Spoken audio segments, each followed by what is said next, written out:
Damai sejahtera yang melampaui akal, itulah yang menguasai hati dan pikiranmu di dalam Kristus Yesus Tuhan kita. Amin. Bapak, Ibu, Saudara yang dikasihi Tuhan, renungan pagi pada hari ini Jumat tanggal 31 Maret tahun 2023 diambil dari Mika pasal 7 ayat 8, dikatakan, "Janganlah bersukacita atas aku, hai musuhku. Sekalipun aku jatuh, aku akan bangun pula. Sekalipun aku duduk dalam gelap, Tuhan akan menjadi terangku. Janganlah bersukacita atas aku, hai musuhku. Sekalipun aku jatuh, aku akan bangun pula. Sekalipun aku duduk dalam gelap, Tuhan akan menjadi terangku." Demikian firman Tuhan. Bapak, Ibu, Saudara yang dikasihi Tuhan, nats ini adalah menggambarkan perbuatan bangsa Tuhan pada masa Mika. Di sini perbuatan bangsa Tuhan, yaitu tentang kejahatan yang diperbuat oleh bangsa Tuhan, dikatakan melalui nats ini, yaitu bersukacita atas hal perbuatan jahat.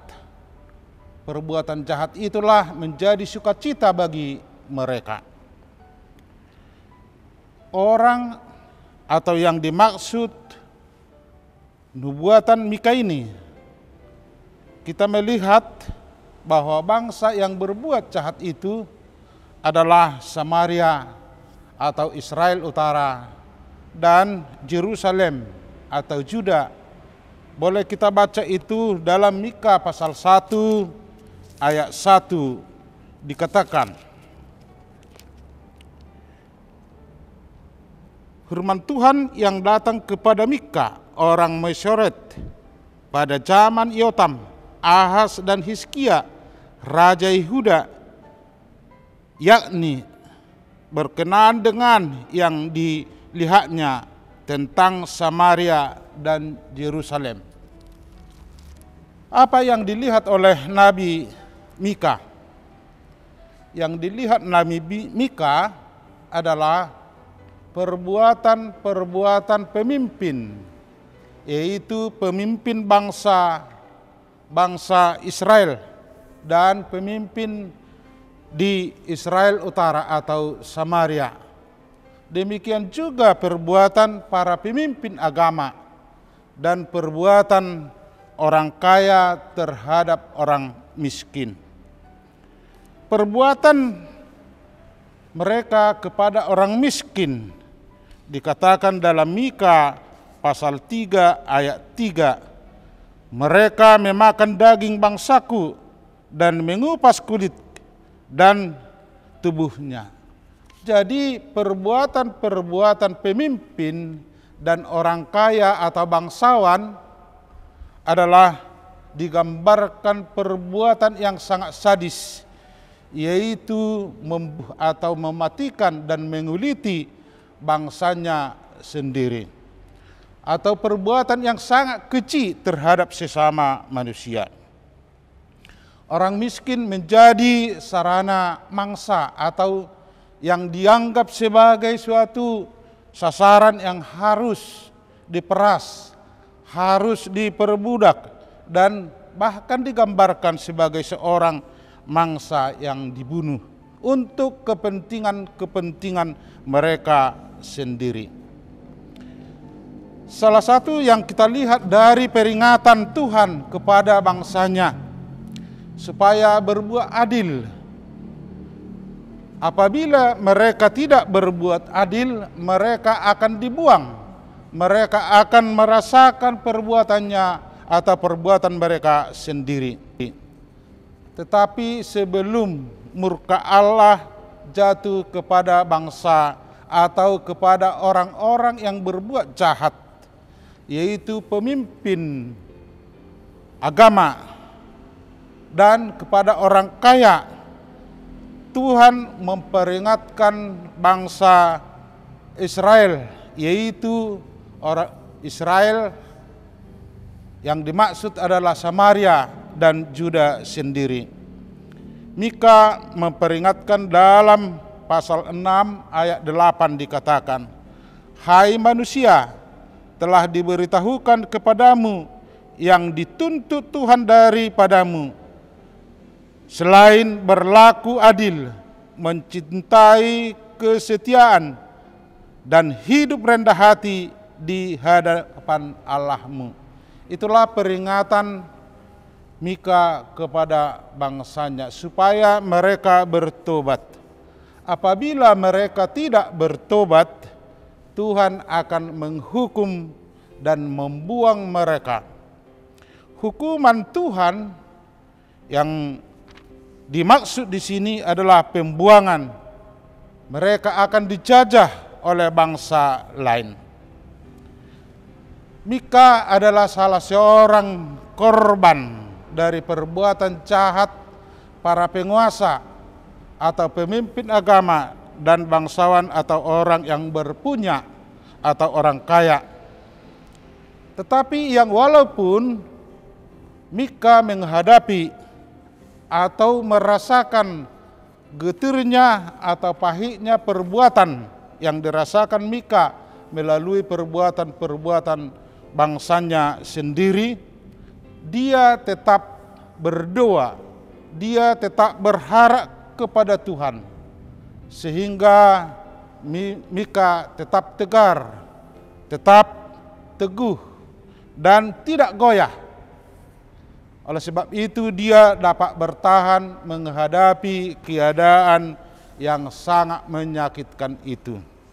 Karena dia selalu berpengharapan dan menyerukan nama Tuhan untuk meminta pertolongan supaya Tuhan membela, supaya Tuhan memberi keadilan kepada dia sendiri, dan sekaligus mendorong saudaranya yang ditindas atau orang yang merasakan perbuatan jahat dari saudaranya sendiri itu, supaya mereka tetap jangan goyah, supaya tetap berdoa, supaya tetap berharap kepada Tuhan. Itulah yang mau didorong oleh Mika melalui firman Tuhan yang kita baca di pagi hari ini. Dikatakan, janganlah bersukacita atas aku, hai musuhku, sekalipun aku jatuh, aku akan bangun pula. Sekalipun aku duduk dalam gelap, Tuhan akan menjadi terangku. Jadi yang walaupun kehidupan digambarkan dalam keadaan kegelapan, dalam keadaan hidupnya yang tidak berpengharapan lagi, tapi Tuhan memberikan sinar atau terang melalui pertolongan Tuhan, melalui pengharapan kepada Tuhan. dia mengandalkan janji Tuhan. Itu yang kita lihat dari perilaku Mika menghadapi keadaan tersebut. Tetapi Tuhan Maha Adil. Tuhan pasti menghukum orang yang tidak bertobat. Orang yang bertobat akan mendapat pengampunan. Itu makanya dalam pasal 6 ayat 8 diperingatkan supaya mereka berbuat adil. Tidak mungkin Tuhan mendengar doa orang yang tidak berbuat adil. Mereka akan ditolak. Karena itu, orang yang berdoa seharusnya di dalam perbuatan sehari-hari berperilaku berbuat keadilan kepada saudara-saudaranya. Tuhan mengatakan melalui Mika apa yang diperbuat Tuhan kepada orang yang selalu berdoa tetapi tidak berbuat adil dalam kehidupan kesehariannya.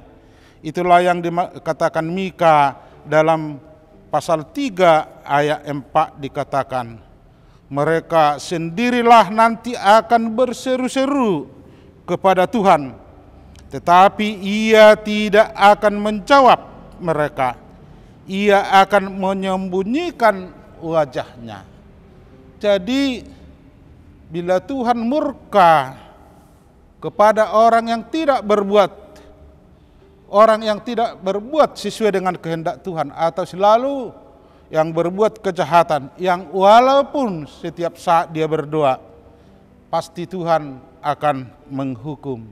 Hukuman yang paling menyedihkan dikatakan melalui Mika. Tuhan tidak mendengarkan doa mereka, yang walaupun setiap saat mereka berseru-seru supaya Tuhan membebaskan mereka, supaya Tuhan memberikan kelegaan atas hukuman perbuatan mereka sendiri. Dan bahkan dikatakan Tuhan akan memalingkan wajahnya dari mereka. Tuhan akan menjauhkan wajahnya dari mereka. Yang mau dikatakan oleh Mika dalam Mika 3 ayat 4 tadi, Tuhan tidak campur tangan akan kehidupan orang-orang yang walaupun dia berdoa, tetapi dalam kehidupan kesehariannya berbuat jahat. Tuhan menjauhkan rohnya. Tuhan menjauhkan perbuatan-perbuatannya yang sangat baik itu. Bila Tuhan menjauh dari kehidupan kita, kita adalah orang yang paling hina, adalah orang yang paling sengsara. Karena campur tangan Tuhanlah di dalam kehidupan kita, kita dapat merasakan kebahagiaan dan mendapat berkat dari Tuhan. Jadi pesan yang mau disampaikan kepada kita orang percaya, kita tetap berdoa. Tetapi kita harus tetap, yaitu pelaku keadilan dalam kehidupan setiap sendi kehidupan kita. Kita harus berbuat adil kepada sesama kita. Tidak ada guna berdoa kepada Tuhan, tetapi dalam keseharian kita berbuat jahat. Jadi berdoa dan berbuat keadilan itu adalah yang disukai atau yang dikehendaki Tuhan. Oleh sebab itu, Bapak, Ibu, Saudara yang dikasihi Tuhan, semua kita berharap supaya doa kita didengar oleh Allah.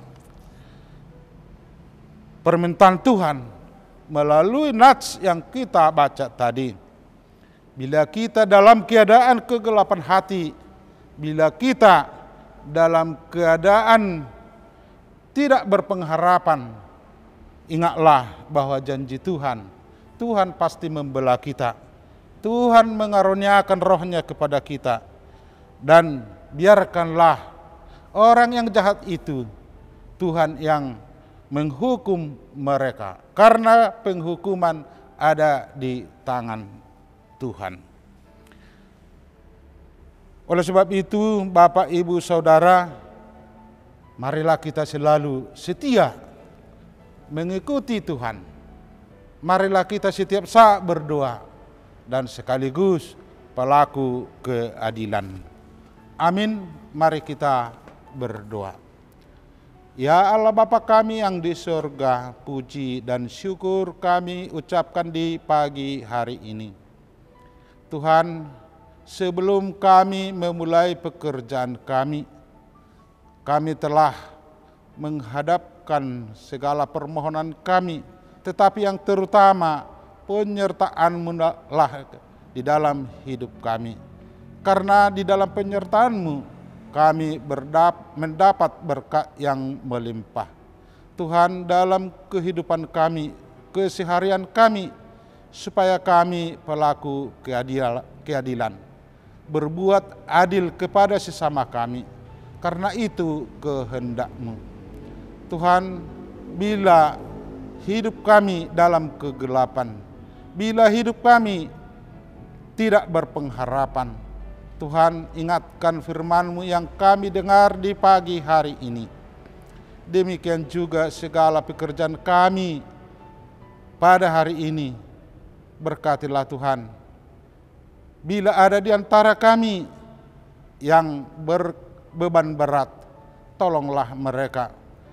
Dan kami orang yang percaya, bila kami melihat saudara-saudara kami ditindas oleh orang-orang yang berbuat jahat, melalui doa kami di pagi hari ini, kuatkanlah mereka supaya tetap berpengharapan, teguh ke hadirat-Mu. Tolonglah mereka. Segala dosa yang kami perbuat, hapuskanlah itu. Di dalam Kristus Yesus kami berdoa. Amin.